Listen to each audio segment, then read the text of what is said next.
Hello, viewers. You're once more welcome to your favorite show, Shantia's Haven. On Shantia's Haven, as you know, we dwell on the family. The family is the bedrock of every society. We do not really choose the families we belong to because you're born into that family. It's not for us to make that choice. But you choose how you want to live your life in that family. And if you live a life that is worthwhile, then you will make it a better society.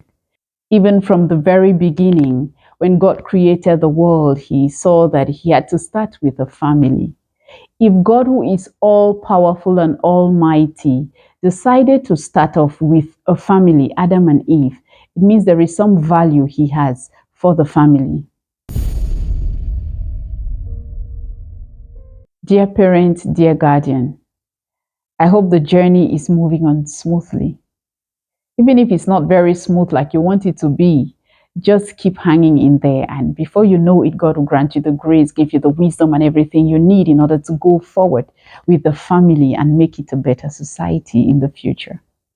A few years of my life that I've spent here on earth, I have attended a couple of funerals. I've attended funerals of people who are not very close, and I've attended funerals of those who are really close to me.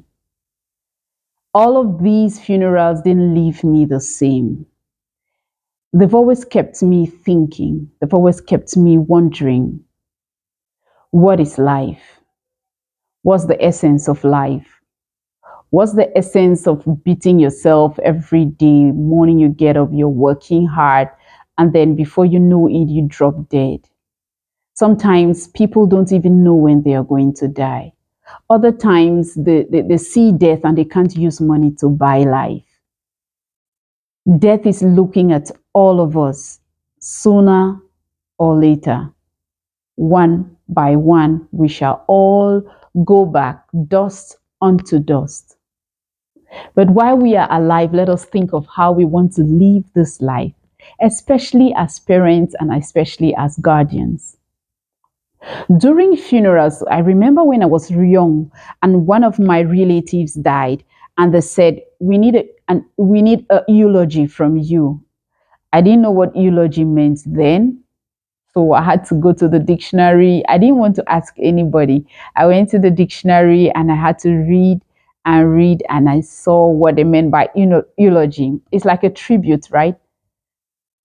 And I've attended funerals and I've heard people say different things about different people.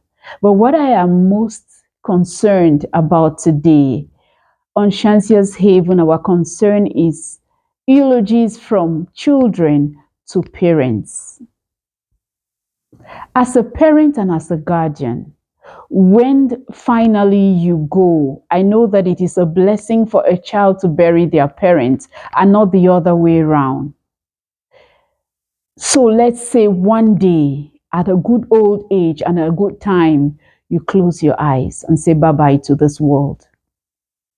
When your child or that child you were bringing up will stand at your coffin or will stand over your corpse in front of everybody to talk about you, to say what they can say about you as a father, to say what they can say about you as a mother or as a guardian, what they will be saying, will it actually be what they mean? Or they will just say it for saying sake because everybody is saying something nice about that person lying down there. You know, I asked myself recently, I watched a certain program online, and I I saw some two little boys whose father died. The father is some renowned pastor. And these boys, they're young. And one of them was talking, and he said he named a few things that his father taught him while he was alive. And those lessons that his father taught him, he said he was going to put them into practice. And I caught my inspiration from there. I said, what lesson have I, as a mother, taught my children, or as a guardian, taught those I am taking care of, that they will stand over my grave or over my corpse and say, if I am what I am today, it is thanks to this thing you taught me. Or although you are gone, I will keep on doing this thing you've been teaching me. Dear parents and dear guardians, will all your children stand over you and say something nice about what you have taught them in their lives? Or will they just write it because they have to put some beautiful tribute to their parent?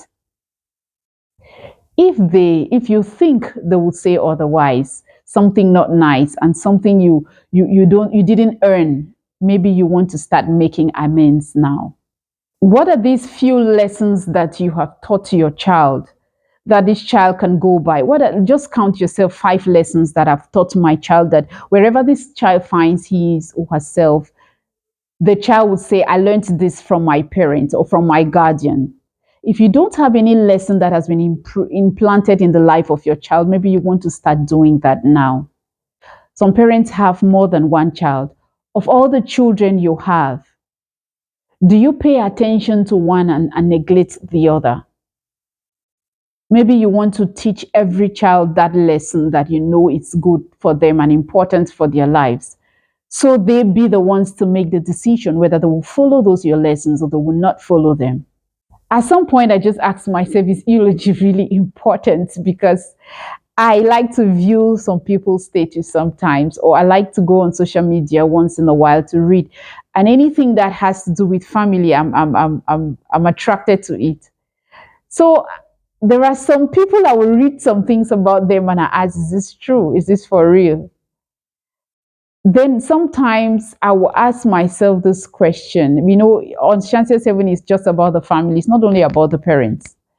I ask myself this question. This husband who is torturing this wife, if this your wife drops dead today, what are you going to say over her corpse? Will you flaunt her everywhere on social media? Oh, she was a wonderful person to me. I loved my wife so much. And you know that if that wife has to get up, the wife can slap you. Or you, the husband, what if you drop dead and your wife, who has not been a wonderful wife to your husband, will you proudly stand and say something about your husband? Why don't you just do your part? Do your part so that when you stand to talk about that person, you're saying it for real. Do your part so that at the end, when somebody is talking about you, even in your grave, or when you're not there, they are speaking the truth. They are not just talking because they want to please you. Eulogy is about praising someone, talking about the life of that person. This topic, this issue of eulogy is so much on my mind that I had to go reading. What's the origin of eulogies? Is it very important? Is it very necessary? Then I stumbled on this grief expert, Alan Wolfeld, who made us know that eulogy is also a way to help the grieving, those who are grieving. When they talk, when they have the memories, the beautiful memories of the person that has passed on, it helps them to heal. It makes them to smile even in their pain. Will your children smile in their pain when you are no more because of the wonderful things you did for them? Or will they say, thank God he's gone, thank God she's gone, we can now live our lives right, the way we want it, without any stress? What eulogy will they put on you? Is it going to be true? Or will it be just some fake thing they're writing to fulfill all righteousness? Hello, guardian. Hello, parent. Let us live our lives right and be intentional about it, especially the footprints we want to leave for our children and the letters we're writing upon their feeble hearts. That letter is what they will read even when we are no more there. I know God is helping us and He will help us. If it has not been a wonderful relationship with your child, fix it. You may never know what tomorrow holds. We don't pray for anything bad, but those bad things do come whether we want them or not. Thank you for watching Shanti's Haven. Remember to always leave it better than you met it. See you some other time on Shanti's Haven. Bye bye.